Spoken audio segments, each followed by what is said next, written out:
Le voici, celui qui fut un astre et qui s'éteint désormais dans un morne brouillard.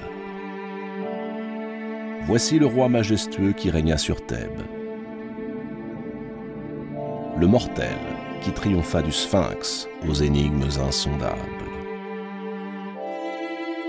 Oedipe, le parricide, l'incestueux,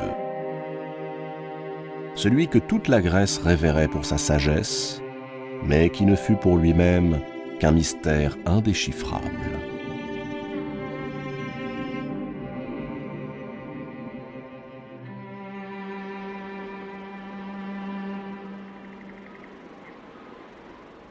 Il marche, réduit à l'exil, proscrit. Seule Antigone, sa fille aînée, l'accompagne.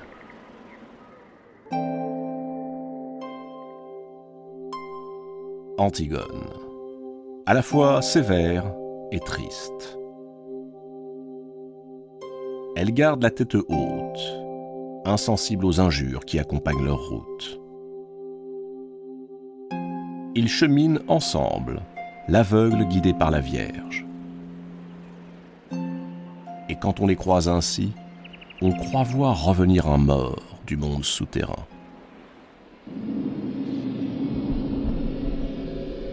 La grande prêtresse de Delphes avait prédit un jour à Oedipe le plus effroyable et le plus lamentable des destins. Tu tueras ton père et tu coucheras avec ta mère.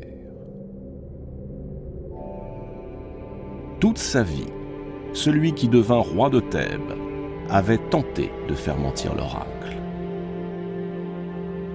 La vérité avait fini par éclater au grand jour. Oui, à son insu, Oedipe avait bel et bien assassiné son père, puis épousé sa propre mère. De cette union incestueuse étaient nés 4 enfants, 2 garçons, Éthéocle et Polynice, puis 2 filles, Antigone et Ismène. En découvrant l'horrible vérité, sa mère, devenue son épouse, la malheureuse Jocaste, s'était pendue.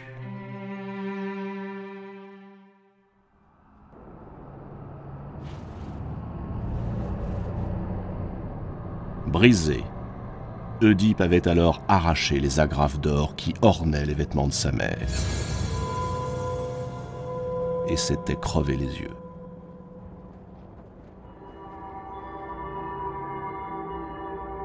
Ainsi, il ne verrait plus le jour, ni la nuit, ni les hommes.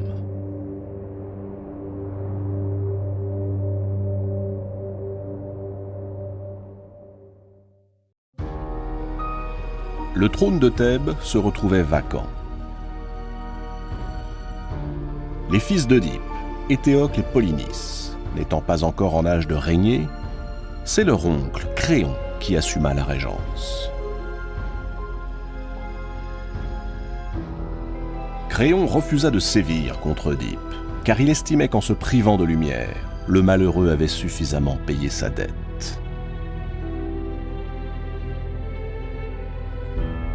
Cette décision révolta Éthéocle et Polynice.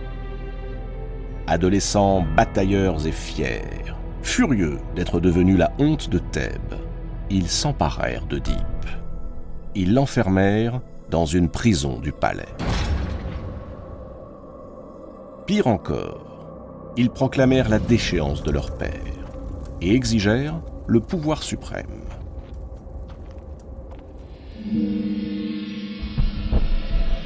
Au malheur et à la honte s'ajouta donc la trahison. Oedipe mit ses fils en garde. S'ils n'honoraient plus leur père, s'ils bravaient le destin et les dieux en humiliant l'auteur de leur jour, c'est l'épée à la main qu'il devrait se partager son royaume.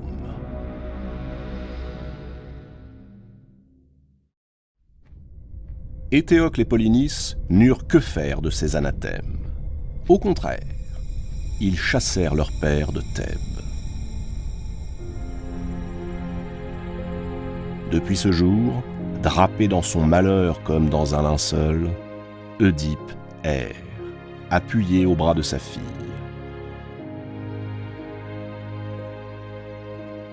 Le long des routes, la jeune femme soutient le vieillard comme on porte un héros. Elle sait, depuis son plus jeune âge, qu'il ne faut jamais plier, jamais céder au coup du sort.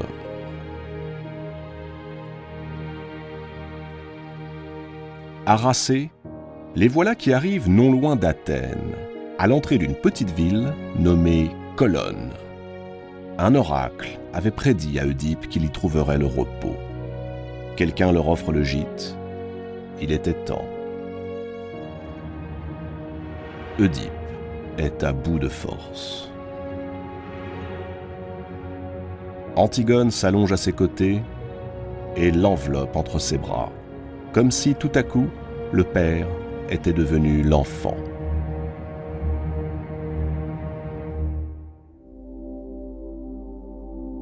Une année s'écoule, loin du tumulte et des vacarmes qui montent de Thèbes.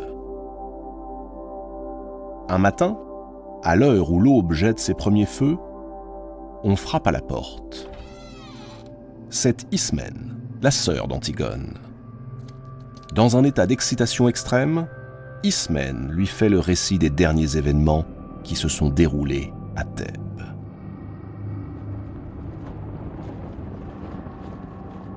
Éthéocle et Polynice se sont emparés du pouvoir. Mais une ombre flotte sur leur victoire. Leur père, Œdipe, ne leur avait-il pas prédit qu'ils se partageraient le royaume, l'épée à la main ?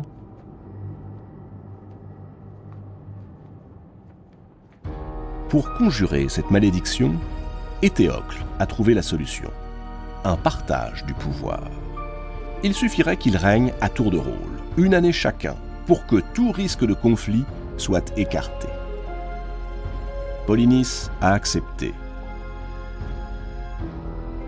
Et comme Éthéocle est l'aîné, eh bien c'est lui qui est monté le premier sur le trône, promettant qu'il rendrait sa couronne le temps venu.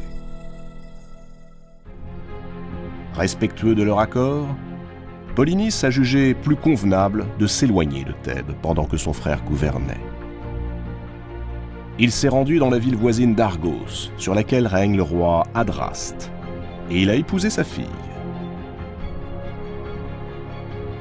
Ainsi, les liens entre Thèbes, la ville de Dionysos, et Argos, la cité du grand Persée, se trouvent officiellement renforcés. La première année vient de s'achever. Polynice est revenu à Thèbes pour réclamer à son tour le sceptre royal. Hélas, c'est sans compter avec le vertige que procure le pouvoir. Éthéocle a refusé de respecter l'accord, oublié le serment. Et Polynice n'a dû son salut qu'à la fuite. Déjà, les soldats d'Éthéocle s'apprêtaient à l'arrêter pour l'enfermer au fond d'une geôle.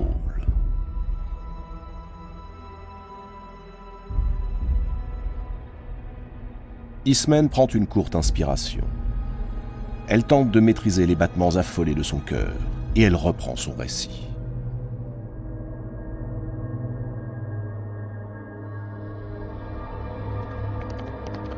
Polynice a galopé à bride abattue jusqu'aux portes d'Argos. Là, il a plaidé sa cause auprès du roi Adraste et obtenu de lui qu'une armée, conduite par 7 preux capitaines, se mette en route pour Thèbes afin de le rétablir dans son droit. Ces capitaines, on les appelle les 7 contre Thèbes. À leur tête, Polynice a fait le serment d'abattre les remparts de la cité et de tuer ce frère qui l'a trahi.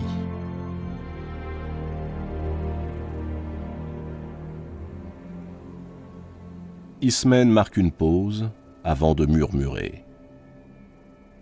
À moins que Œdipe, notre père, accepte de revenir pour apporter son soutien à celui des 2 frères qu'il estime le plus digne de régner.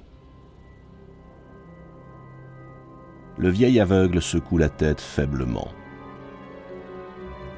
il n'en est pas question. Que ses fils accomplissent leur propre destin. Lui-même, écrasé par le poids de ses fautes, muré dans le désespoir, ne se sent plus ni assez fort, ni assez légitime pour intervenir dans l'histoire des hommes. Il se laisse mourir, plein de chagrin et de remords.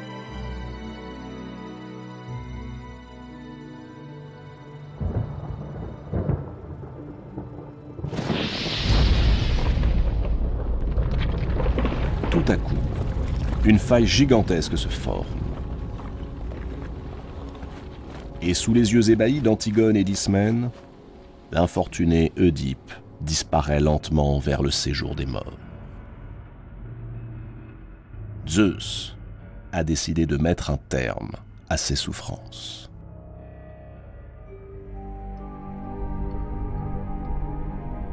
Ismène éclate en sanglots.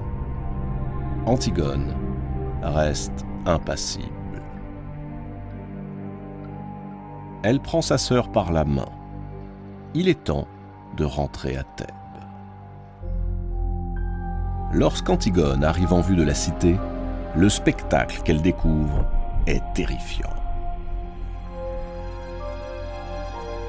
Une armée gigantesque campe au pied des murs. L'armée de Polynice. 7 chefs sont postés devant chacune des 7 portes de la puissante Thèbes. Ils sont entourés d'un flot de boucliers étincelants, de casques à crinière et d'une moisson de lances.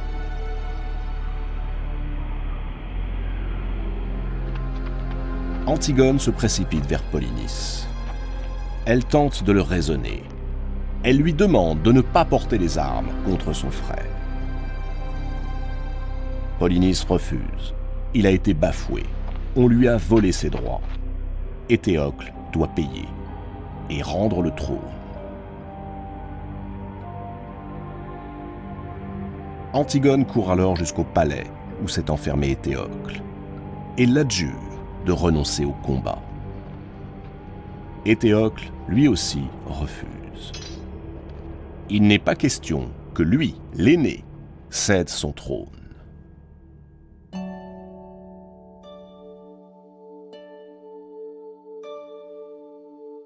La guerre entre Éthéocle et Polynice est inévitable. Impuissante, la jeune femme se rend sur la plus haute des murailles de Thèbes. Et c'est là, dans une nuit de terreur et de silence, où le moindre bruit trouve un effroyable écho, qu'elle attend que s'embrase le monde.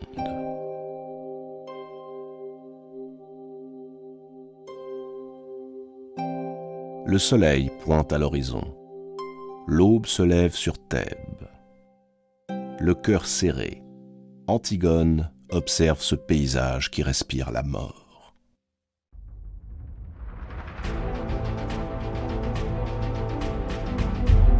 Les deux armées s'élancent.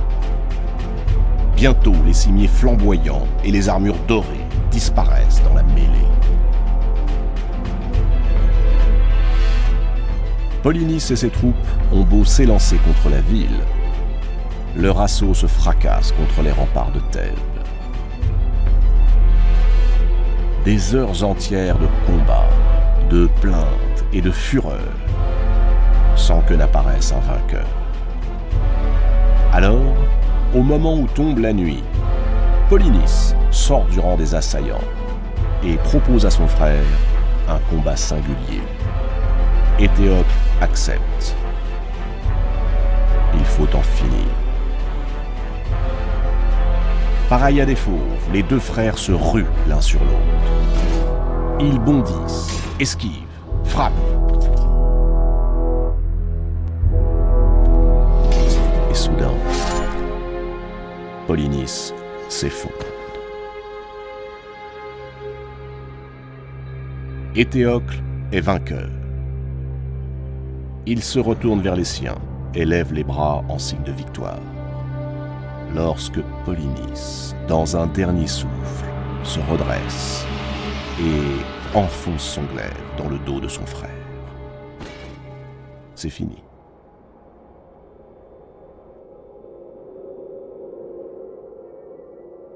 Les fils d'Œdipe gisent à présent côte à côte, dans la poussière. Chacun est le meurtrier de l'autre.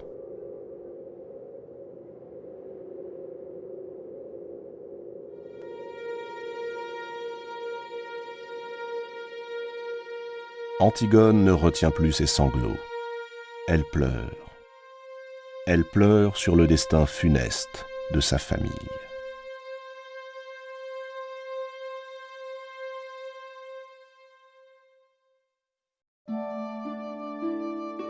L'heure est maintenant aux funérailles. Créon s'avance. C'est à lui que revient à nouveau le trône de Thèbes. Il veut croire à une ère nouvelle, en un nouveau monde. Et il entend bien le fonder, ce nouveau monde, sur des principes intangibles. Créon décide de tout mettre en œuvre pour que jamais pareille tragédie ne puisse se reproduire. Pour commencer, il décide de rendre tous les honneurs à celui qui est mort en défendant la ville de Thèbes, Éthéocle. Il le fait ensevelir au cours d'une cérémonie grandiose. Ensuite, il ordonne que le cadavre de Polynice soit abandonné sur le champ de bataille, qu'on le laisse en pâture aux chiens. Ainsi, chacun saura ce qu'il en coûte de prendre les armes contre la cité. Créon inflige à Polynice ce qui est pour les Grecs le plus effroyable de tous les châtiments. En privant un mort de sépulture, en lui refusant ce droit, en lui retirant les offrandes et les rites qui lui sont dus, on le condamne à errer éternellement dans le monde souterrain, sans jamais trouver le repos.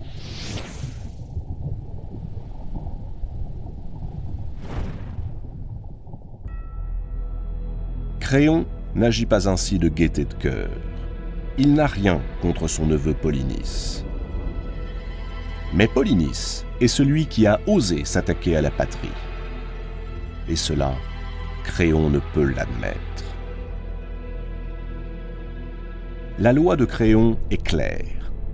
Tous ceux qui menaceront Thèbes, tous ceux qui défieront ce qu'il appelle la raison d'État, connaîtront le même sort que Polynice. Antigone s'insurge. Elle se jette aux pieds de Créon. Elle le supplie de revenir sur cette décision. Elle sait bien qu'Éthéocle était un usurpateur, mais elle sait aussi qu'il a défendu sa cité. Elle sait que Polynice, même pour reconquérir son droit, n'aurait pas dû prendre les armes contre sa patrie. Mais condamner un homme aux enfers est pour elle inacceptable.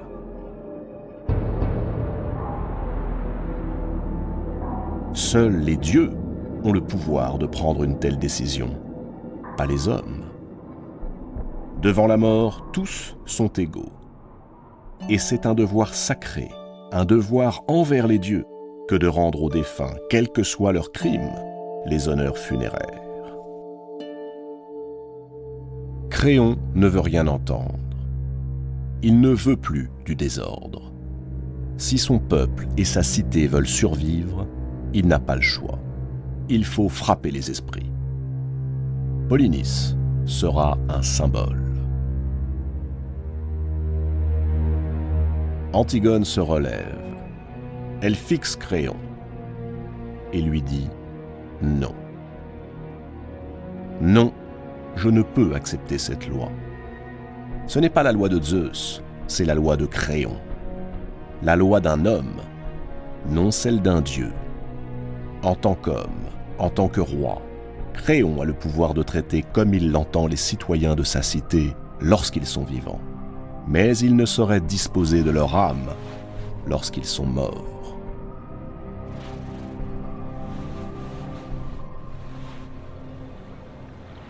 Il existe une loi plus haute que toutes celles des hommes, une loi non écrite. Si les dieux ont accepté que Polynice soit vaincu, ils n'ont pas voulu que son âme soit vouée à l'errance éternelle.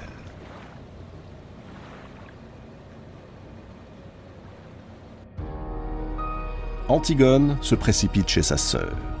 Elle demande à Ismène son aide. Elles profiteront de la nuit pour se faufiler, à l'insu de tous, hors des murailles de Thèbes.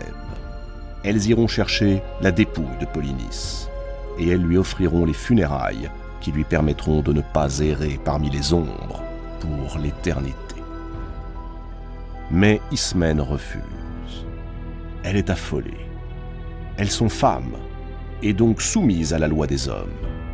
Et Ismène rappelle à Antigone quel terrible sort l'attend si elle brave cette loi. Antigone sait désormais qu'elle est seule.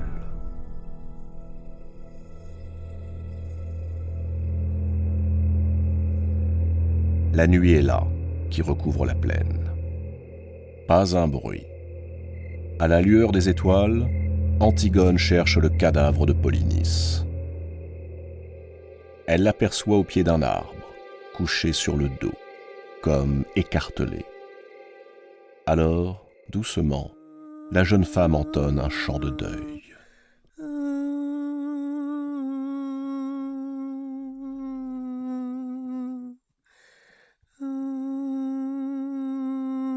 Puis, après avoir accompli les rites sacrés, elle le recouvre de terre.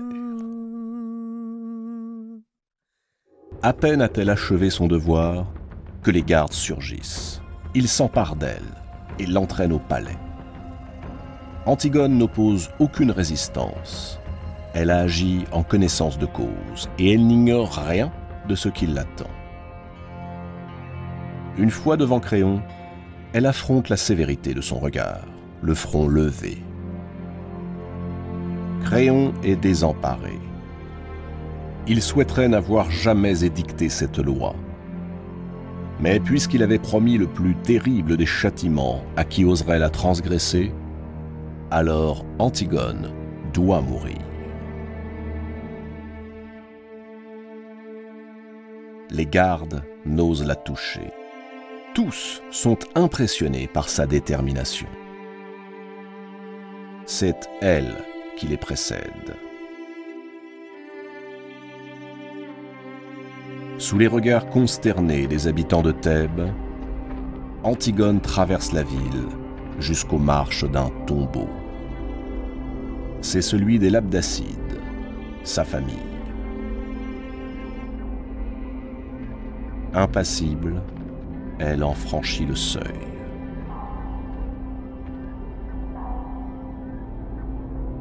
Après un instant d'hésitation, les gardes font rouler la pierre qui en referme l'entrée. Le tombeau est scellé.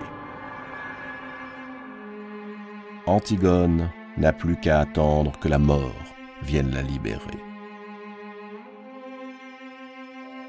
Ainsi périt Antigone, emmurée vive, pour avoir obéi à ce principe plus haut que toutes les lois, la morale.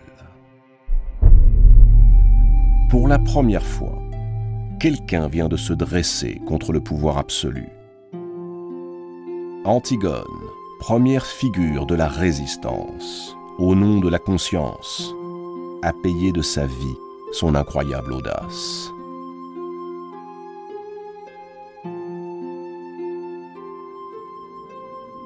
Sur Terre, plus rien ne sera comme avant. La loi de la conscience s'oppose désormais à la loi des dieux, comme à la loi de l'État.